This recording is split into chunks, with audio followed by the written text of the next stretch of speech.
Recent CTE study looked at the brains of different individuals and tried to compare whether there was CTE found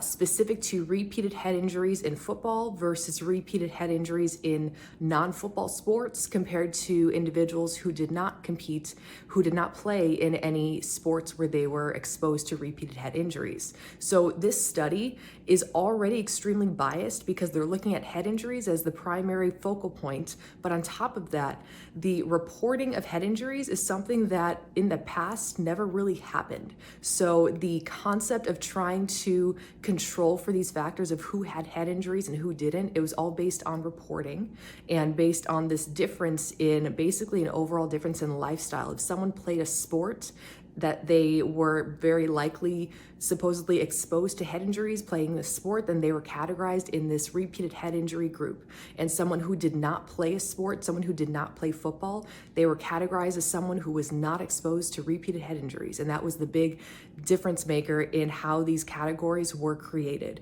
Now, what was interesting about the study though is that they found that there was a statistically significant difference in these groups, not just when we're talking about neurodegeneration, because that was something that the researchers wanted to try to show. Instead, the researchers were stumped when they saw that there were statistically significant increases in cardiovascular disease, so heart disease, and diabetes in the group that played football compared to the other groups.